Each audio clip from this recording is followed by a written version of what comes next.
You're listening to this episode on Spotify, Apple Podcasts, or YouTube. Hit that subscribe button and leave us a comment. It would greatly benefit the show. I hope people don't listen to podcasts like, okay, we're going to turn on the TV now and sit, like radio Good in the 30s. point. Or something. Like, Yeah. I listen to podcasts driving, taking dumps, and, walking around. Like, Wait, you do those two together?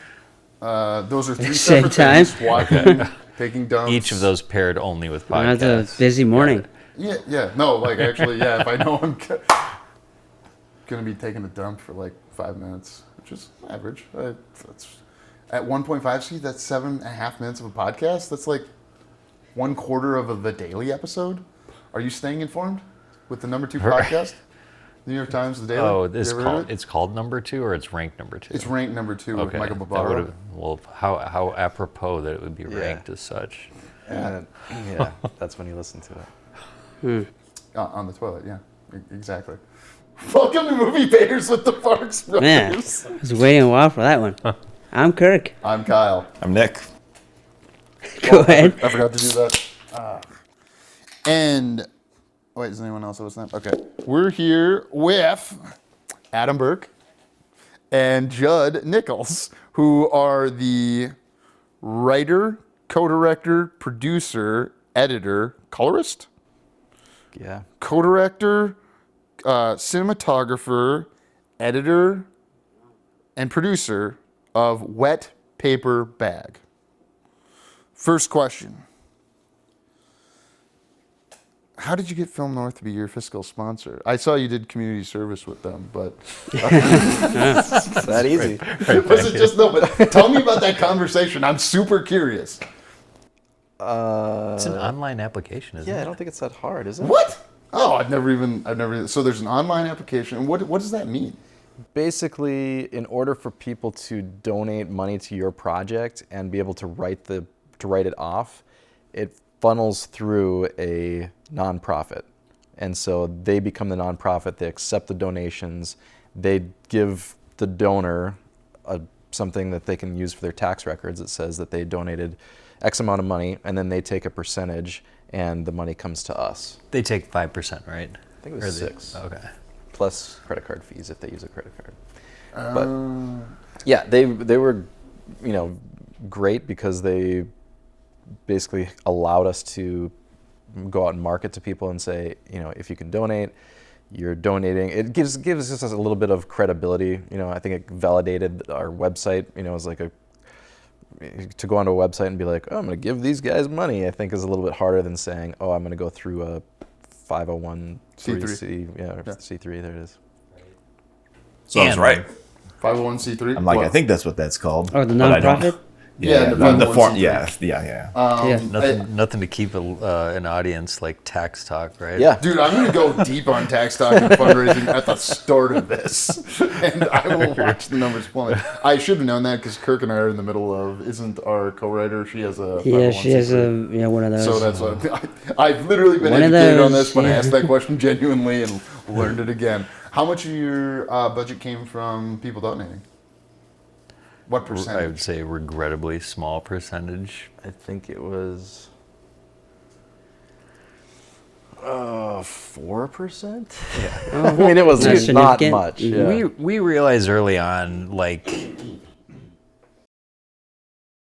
I don't know how this comes off, but there's really not like a film industry, in my opinion, as far as I can tell, in the Twin Cities, because of how I think of an industry. An industry is like you come up with a product and there's buyers of the product and then you exchange money for it. And like it's an ongoing thing. Like I think of almost like a conveyor belt of like items. I just don't think that's really here, at least not in a way that's like easy to access. So I think we realized early on, like we wanted people to be involved. We were hoping that people would take interest in the project, but ultimately is kind of like we're either paying for this and doing this in the smartest way we can, knowing that it's more like having a ticket, than it is some guarantee that we're gonna have money and get it back. Like it's more like it's almost like making an album, like how many people write music and make albums, but that doesn't mean you're gonna be signed with a label and selling CDs or streams or whatever. Like we paid for the chance to make something that we believe in, and hopefully it sees enough light to where it could do something economically, but I just never felt comfortable being like, give us money for our art, you know. It's just not, yeah. And then we also, Adam had read this book called Independent Ed, which I read in part, but part of that is like a profit sharing model, so we offered that in addition to paying people that worked on our project. So if you get into the black, they share in the profits at some Right. percentage based on what their role was. Yep. That's right, Like what they did on Sing Sing. I assume. Sure. Yeah, I think they did. I know, like, there's a number of filmmakers that are adopting that model, and probably have for a long time. But it made sense to us, you know. And then in order for us to be able to pitch people on that and be able to talk about it as though there was a chance that we could get this thing into the black, we had to feel that we could do that. And we went and met with a distribution company from the beginning. We pitched them on our idea.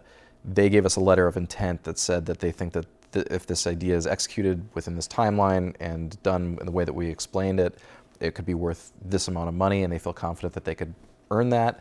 And so we kind of worked the numbers backwards, and so then when we presented that to the main people, I mean, it wasn't everybody that we did this profit sharing with, but it's like the main actors, some of the key people involved. We were able to say, you know, we can't guarantee anything more than the money up front, but this is what we are anticipating based on this. And, you know, we had to have a business plan kind of put together. So it wasn't like we're just coming up to them and saying, we got a script and we're going to make a ton of money, because that's just not probably reality. Well, and honestly, because you had mentioned like the different roles we had, like, honestly, everybody involved in this project like made decisions well beyond their role in the credits. I mean, they came up with so many wardrobe ideas. They did, you know, hair and makeup, and honestly, there's a lot of scenes where it's like the actors kind of directed themselves, and they're just talking with us about whether this could work or that. It's like, yeah, that sounds great, you know. I think like so what I'm saying is like the profit sharing model is not just like, I think, more honest economically. I think everyone had skin in the game, and they brought to the table really good ideas all the time. And I just think it was like a more true to what we were really working with and what we're really hoping for. And I think that's why tomorrow is like, I have so much anticipation for, because all these people, nobody's seen this thing except for us. And you guys know. Yeah. And now you guys, yeah, that's right. So all these people who not only gave us their time and they invested so much of their talent, but they also have a vested interest in this product, and they've, you know, we get to show it to them tomorrow. So pumped about it. And we hope they like it so bad. I'm so bad at showing like that type of, whatever that emotion is, like vicarious excitement or whatever. But Vicarious excitement. It seems like you actually care. It as seems much like as it. Someone like you that can care.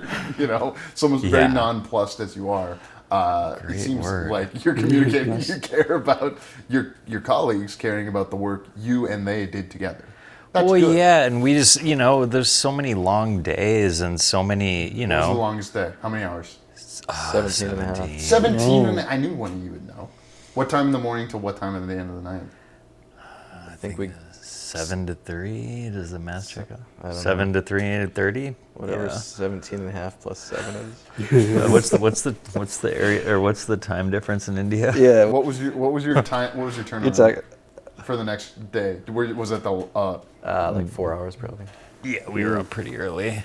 So we did like 4-day stints, or 3 4-day stints at Grandpa's Pool House in Stanchfield. So Grandpa's Pool House? Is this like a place you can rent out or something? Yeah. yeah, they do Airbnb, and we met Eva through the owner of it.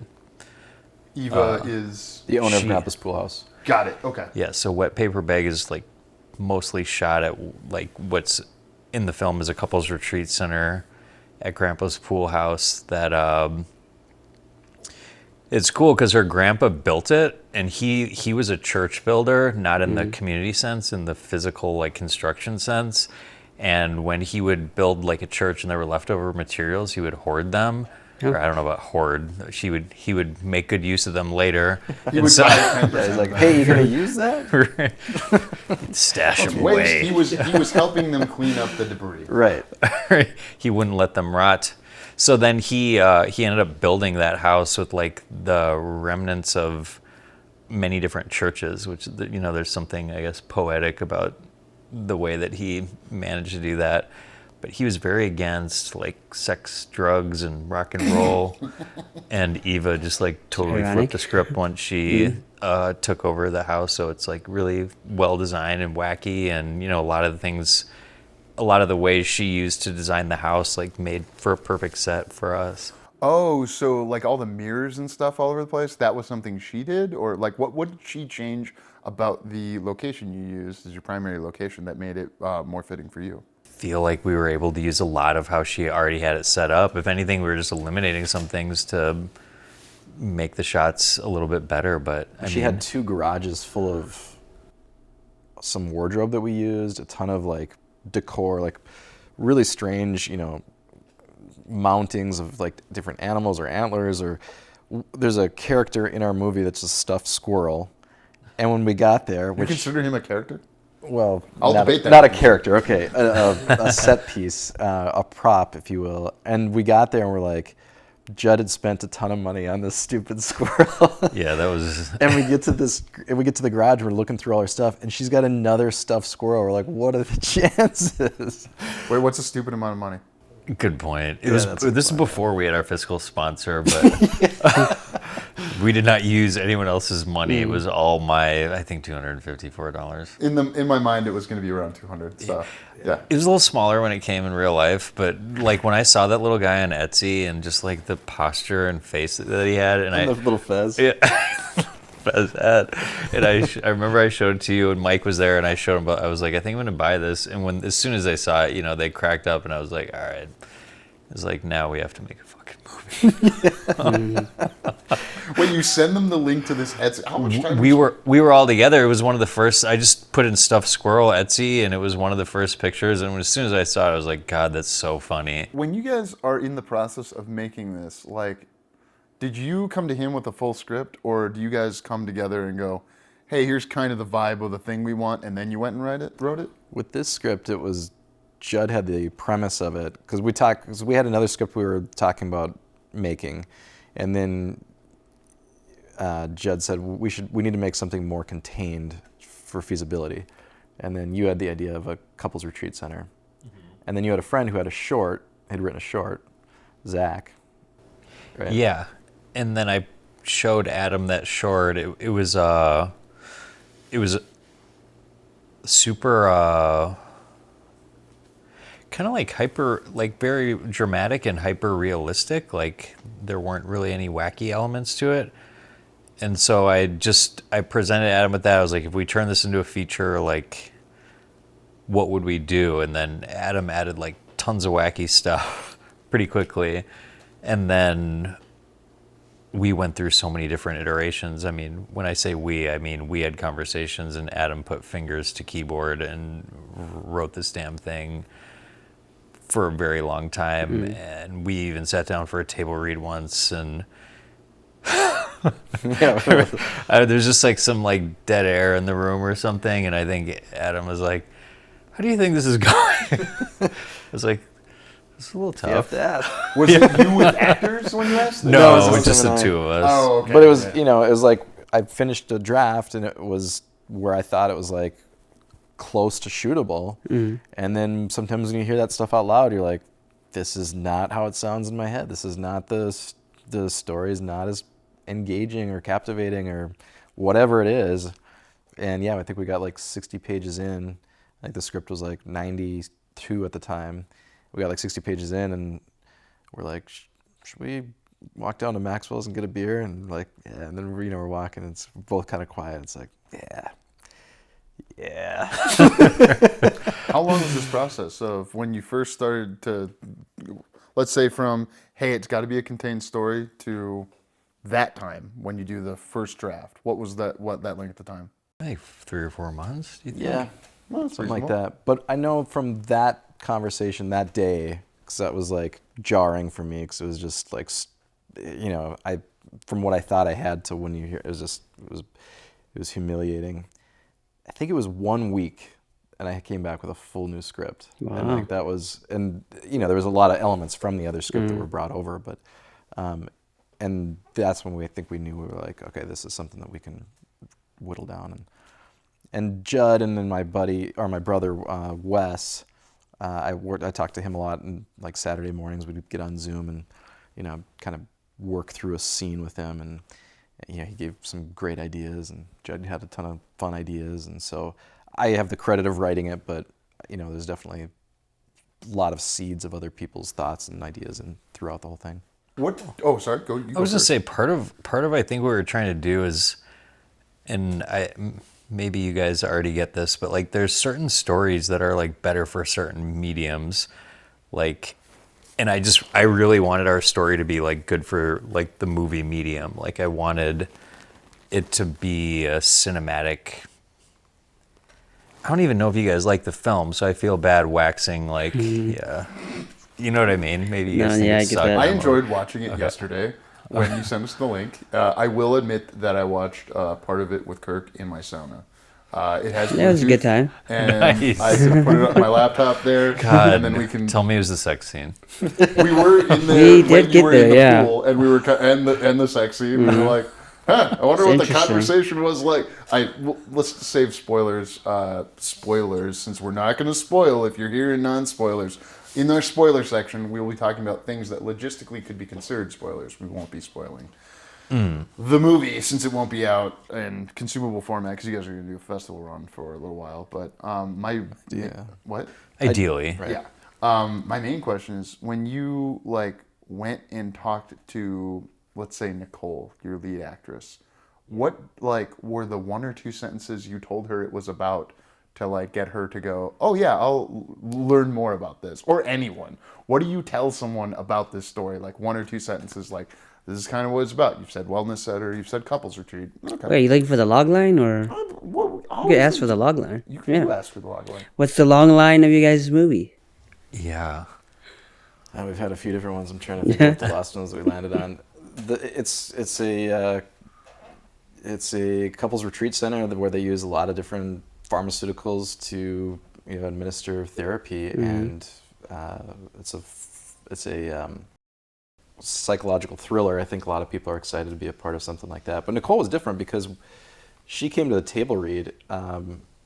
We had a friend who knew her, and we asked for actors and actresses to come to the table read, and she gave us some headshots, and we had picked Nicole to come in hopes that she would be good. And as soon as we heard her voice, we were just like, we gotta get her. We gotta get her. Yeah. But at that point, she'd already read the whole script. She'd already been through a whole table read, so to pitch her on it was a lot easier because she had already felt what the story was, you know. And when we did that table read, we asked like if people had ideas or feedback. We had come up with like a packet of things, and I think This is a different table read than the one where you guys walked down to Macwell as well. right. Yeah. So, like, how much of the script did you guys have before you actually started casting? Because it sounded like, was Nicole the first person you guys casted then? We knew Mike Breeden would be our Don Haberman. Like he was like it was written for him basically. And then same with Jan, the younger actor in it. We had worked with him on Wildcats, and Carter Monahan is so fun. We knew we wanted him to play that role. Should have him on. Yeah, that'd be so. Oh He's my awesome. God, you'd love hanging out with Carter. And we had hoped that we could get him on, but the content of the film is, you know, fairly adult. So like, I was wondering that. That's Yeah. one of my questions. Like, how do you go to his mom and say, so, you know, there's some she was sex at the scenes table and read, drugs." and Okay. so I mean, every word was said in that room, and then at the end, we're just like, "What do you think? Could Carter do this?" And she's like, "If he wants to," and he's like, "Yes." So Well, Wait, no, so remember he came to the table read before? No, but after we did the screen, we showed Wildcats to the casting crew at Jake's house, and his mom was there, and we had told her that we were writing a feature, and we had an idea for him to play in it. yeah, that's right. And then he mentioned that, like, she's like, "Oh, Carter was just in a film where the priest ended up touching him, so I think he'd be okay." that's right. A feature? It's a Or a terrible, short? terrible impression of Forgot Nikki. that, but- yeah. The content was. And then the more didn't relevant. he said something on his way out the door, and then I had a really funny retort for it. Whatever. I said something really funny once, Adam. Yeah. Please, help me out here. What are you good for? Not that. And you're working with the owner who's Airbnb-ing it to you. Do you work out, and this is like nitty gritty, like this is the kind of thing I Yeah. care about. Hey, I want to rent your place 4 different times for 3 or 4 days each time. Can you cut me a rate? Like, I know that's not how you start the conversation, but how do you move the conversation Well, there? we just said we wanted to check it out for purposes of filming a project, and then Which isn't probably the smartest thing to do because No. filming is hard on a house. good Yeah. point. How it was, what do you mean by that, I'll ask? Well, the first location that we really wanted was a Frank Lloyd Wright house because we knew we wanted to have like this kind of funky 60s vibe to it. And we just, we found one place which was insane. It was a Frank Lloyd Wright house in Hawaii. And we contacted them and they just said absolutely no filming can be done in this house. It's just too hard on the house. Wait, were you just going to bring everyone to Hawaii? We talked about it, yeah. Cool. Wow. It was a Nice. sick place. Wait, what was the, like, don't tell me the actual number, but like, what, are we talking this was like a 5-figure movie or like, more or less than a Honda Civic? That's the way we found that is helpful to ask people who've made It's a features. Honda Civic Cup. A new one? No, it's got to be Yeah, more. what year? I see someone has a Tesla. It's like, excuse It's not me. mine, no. I have a Toyota Prius with just turned over 280,000 miles on it. So what's that? Wow. Congrats. That's pretty cool. Let's Um, celebrate that. For Yeah. Toyota, Celebrate. Honda Civic goes for about 25K, let's say. Okay. What We're year? above that. Yeah, Okay. we're above that. Okay.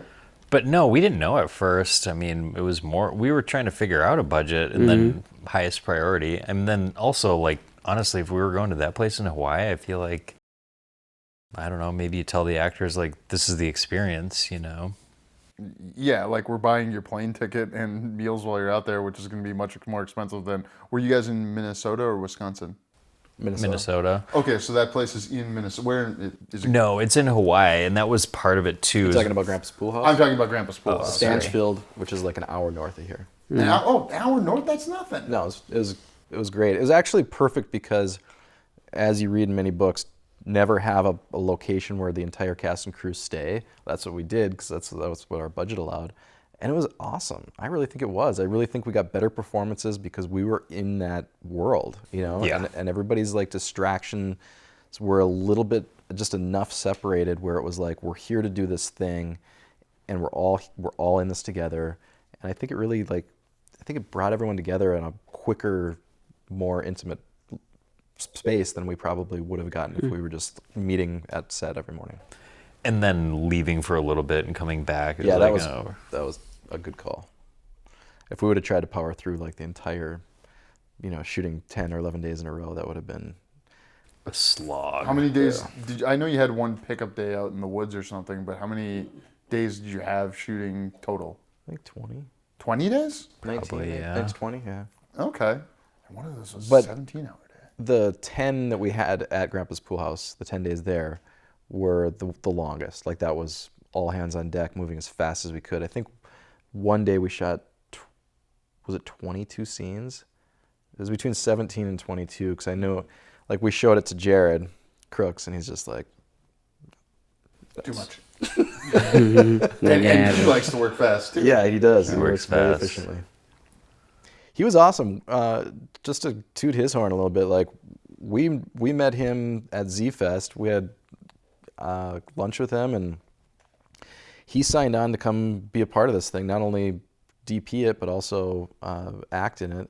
And we went and shot the opening scene just so we could have something that we used instead of a log line to show people that we wanted to be a part of it and be like, this is Right, the yeah. aesthetic of the film. Oh, that first part of the movie that Yeah. you shot that Yeah. first? Yeah, we shot that first, and that was I think we met at like 9:30 at night, and we worked till 3 in the morning or something like that. And we only needed Mike and Carter for that, so we knew those were our two people that we knew and wrote the parts for. It was like, Right. so we can get this first part done, and yeah, even better than giving a log line. It's like we can show them what we've done. So we asked Jared to shoot that, and we're like, if it goes well, if we work well together, then you should come on as our DP.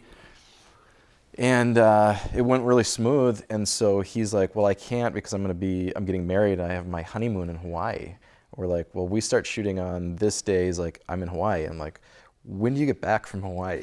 Like, he literally landed, changed his bag, and came and was on set like the next morning. And how many people would do that, you know?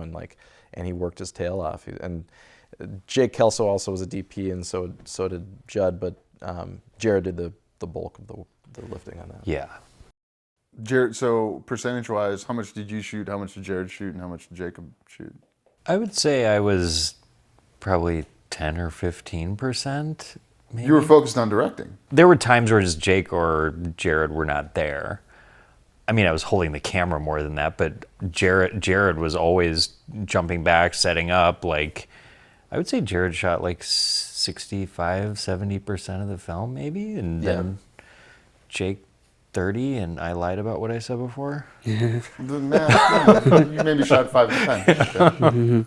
I can deal with that. You guys are right on my shooting in cinematography. What was the, did you have a cinematographic reference point or a specific thing you were trying to achieve? Yeah, we'd gone through like a shot list and kind of created a lookbook of what we thought we wanted, and then we'd talked about some different shots that we definitely wanted to have. But you know, when you get into a room, sometimes it's like that all goes out the window. Yeah, I don't like creating lookbooks, though I have many times.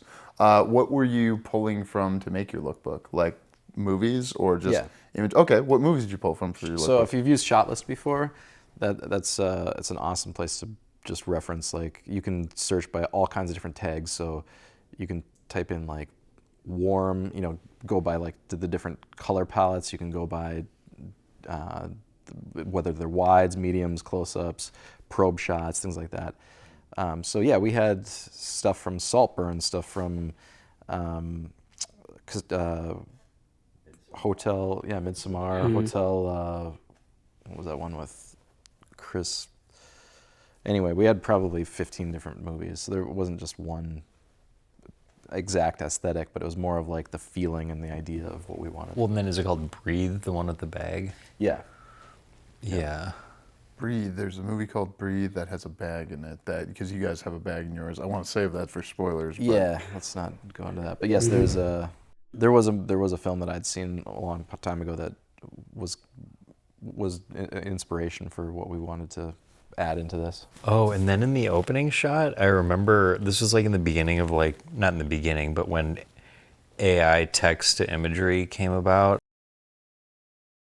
And I know, you know, we all hate it because we're sensible people. I play with it every night with my daughter. Usually I have her try to come up with pictures, and it can be really fun because actually I also made her take lessons on how to prompt it, but yeah, I mean, I don't hate it. Love hate, at least. It's probably bad. It's tool fascism, whatever I'm supposed to say.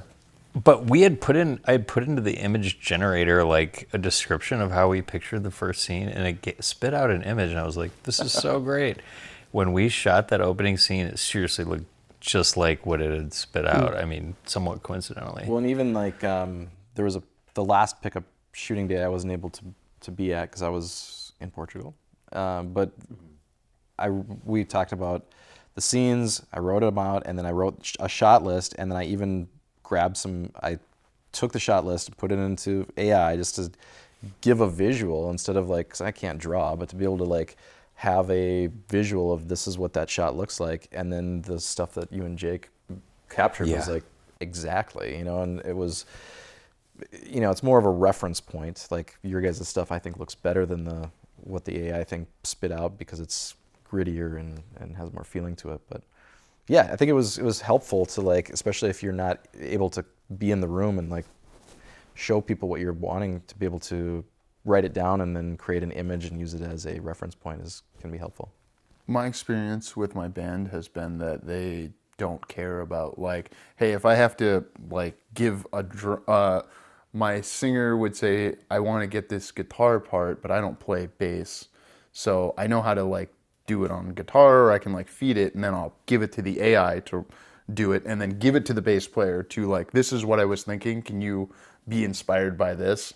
I don't really see that as like an ill use of AI, but I understand there are pushback. Yeah, and if you guys have pushback, this is a debate show, so Yeah, go ahead. I mean, we were very, very, very, very cognizant of the temperature of AI and where it's going and how it's taking people's jobs, and we did everything. I mean, those are literally the only 2 times that we used AI in this. We didn't use it in the script. We didn't use it in anything else. So, there was talks like with the VFX. We're like, do we just try to use Nano Banana 2 or Pro or whatever?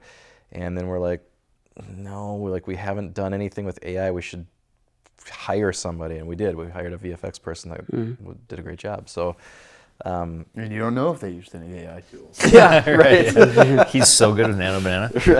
I don't think that's. That would be painful if that was the case. But no, he didn't. I mean, he was very talented. But yeah, I don't know. I'm more adverse to it, I think, than maybe Jud is. But Ooh, fight about it.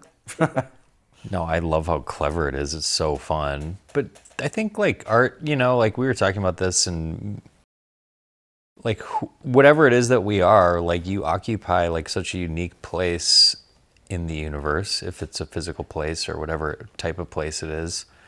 I just think art should emanate from that, probably, not from something you communicate with and gives you the answers. Like, I don't know, art should probably come from within you. Yeah, I'm totally mad at True Detective Season 4 for having that one What? poster in the background that was AI generated. Oh, I didn't even know that. oh, really? There's supposedly one. Oh, is that, yeah, good question. Is that really, yeah. Like, I'll be quite frank with you. We're developing a project we're in post on a web series right now, and we paid a visual effects artist who we knew was going to use AI tools as part of his, like, how would you describe it? How I was Like, we knew that he was going to use AI tools for to design a UX we had to use, basically. Like, it's showing a user interface, more or less. yeah, How but would he you didn't describe he it? didn't use the AI for that. No, it was just one shot to like create a That wasn't AI? That was just VR, him? virtual reality. if we're talking about the same thing. No, We're the talking virtual about the reality. AR, not the VR. He used Yeah. AI to recreate a VR simulation that a child made. Yeah, like we shot a plate live action. Like, can you just make this look like N64? Like virtual blocky. And he's like, well, I'll do it with AI. And so We're like, okay, Yeah. if I you're mean, we also asked our crew if they were okay with us using AI, so there was that caveat. in the sense of Yeah. of like someone we're paying to use the tool. I don't know. I honestly thought he used AI for the other thing. I'm No. much more impressed by the other thing. Yeah, no, than that's all the- just he design did in After an Effects. AR overlay on other shots we did, and I genuinely, up to this moment, thought it was AI, and I was like, I was killing myself inside. No. Like, well, I guess the justification is this isn't really where the art is coming from. I've because never seen. Well, I don't think you could get. You're right, because I don't think it could do what you're. I've what never it heard of does. it creating like an animation project that you can edit. You know what I mean? Like, so I Yeah, don't yeah. think it does Okay, that, so but- we have one AI shot that will be in the first episode of the web series, and I think he even fed it our original. Like, it's based on another VR simulation that we had made, and someone painstakingly went through and was like, "No, let's recreate this. I don't care how you do it." He gave him that, and then fed it in. So yeah, I don't know. Well, there's also instances that occur in gray areas, like we use stabilization in some shots. You use And that's internal AI. Yeah. use like a picker to mask out certain things to give them color or an effect. Our text messages probably had autocorrect done. I mean, there's just different instances of different technology. Like, there's no hard line where it's like, now it's AI and I hate it. But I do think like It's there's more generative, like the generative AI that, The extrapolation of things, not the interpolation. Never I used. Good way to I don't know if maybe you agree, maybe you don't. It's okay if you Basically, I don't. don't think you agreed. I with get it. No, I'm Kyle. with you. Okay, yeah. Tracking. Yeah. I just had to think about it for a second. No, sorry. Yeah. I thought maybe you were going, no, that's bullshit. words. Fuck you for saying that at all. Well, Which is okay. any last thoughts in our non-spoilers? Oh man, I didn't get to all these cool other things I had for you. Like, oh, how do you decide on being a writer performer? Like, it's why not hire, not that you needed to, why not hire someone to act the thing that you're producing and writing and, you know, you're going to be editing so that you take stress off yourself? Or is acting giving you, like, because he was an actor and he doesn't like to act, but you like to act, it seems, which is great. Yeah, no, I act sometimes. I'm acting right now. I really enjoy it. I think that we've talked about this many times, but like when you're directing and you're just wearing so many hats, and then all of a sudden it's like, oh, you're in the scene. All right, go. You know, that's probably my biggest regret about this film, is that I didn't treat myself as an actor the way I would have treated another cast member as an actor. So directing myself or giving myself like a beat to go and get in that space, rehearse a little bit more with, you know, because I'm rehearsing with the talent, but when it was me in the scene, I just feel like sometimes it was that part was overlooked a little bit.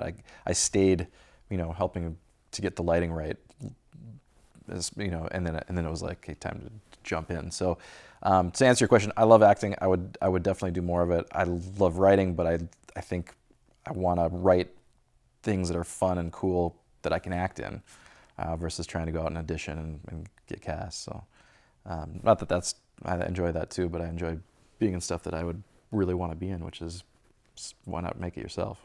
How fast out of taking acting classes was it for your first Lifetime movie? I think I was on my 3rd or 4th acting class, and my teacher said, you should go audition for this thing, and I went and I got it. So yeah, it was pretty quick. Logan Geezy, right? Yeah, he's great. I easy peasy, Logan Geezy. He knows. I was going to ask you what's something you learned from this one, but you already said it. I know we're trying to end, so can we end on a positive note? What's something... That wasn't positive. That was pretty Learning positive. is positive. See, That's when positive. He wants to end. Yeah, Kirk. he does. That's a positive thing. Learning. He edits this show, Yeah. so I want to be. You got to step out of that role and start acting over there, Kirk. Acting a little bit more. I'm Act like trying. you're enjoying this. I am enjoying this. What's something you're the most proud of about this? Since some people might only listen to this part and not listen to our more spoilerific part that comes after this. I would say for me, and who knows what anyone else will experience, but I feel like we built a world that makes you feel something, and that's, in my opinion, what makes movies good. If someone else didn't feel something, then, you know, maybe it's not a good movie to them. That's okay, but I feel like we made a good movie for those reasons. They'll never remember what you said. They'll never remember what you did, but they'll remember how you made them feel. So very good, Jud. God, that's great. Yeah, I'm reading a book by Sidney Lumet. If we're gonna start getting into, You're on chapter 3. I saw it on your stories today. Actually. I'm on I think 6 now. So, but yes, that was where Sorry, I was I'm not then. keeping up on your Instagram. But no, he said that you know, a good movie is just telling a story. But some movies, you know, you learn the story, and in some movies you learn the story and you're left with a feeling. And then there's the rare movies where you're told the story, you're left with a feeling, and you have a thought. And then, like, the ones that we all continue to talk about and rewatch, the ones where you're told a story, you're left with a feeling, you have a thought, and it changes the way you see yourself or the people around you. And I don't know where ours lands on that, but I think it's above just telling a story, and I'm proud of that. Have you gotten to the part where he talks about keeping a banana in your pocket? No, but Kiss that of seems like monkeys? common sense. No, well, yeah, it definitely is, because then you know. There's the gym he and I sometimes meet at, the Gatlin, who is like one of the better fighters at our gym, and just will rock people during sparring. I saw him eating a banana after class, and I was like, God damn, Gatlin's a smart guy. That's how you know. All right. Gatlin's I mean, it would be a smart. lot smarter if he was doing protein, not a banana, potassium. Fuck off. Gatlin would eat you for lunch. You probably might. If you were a what banana. You got it? Get cut? Yeah, all right. That's abrupt. Keep if you were a banana as the end of that one, please. Thank you for listening. For more JK Productions, find us on Instagram at JK Productions Team and on Facebook, JK Productions MN.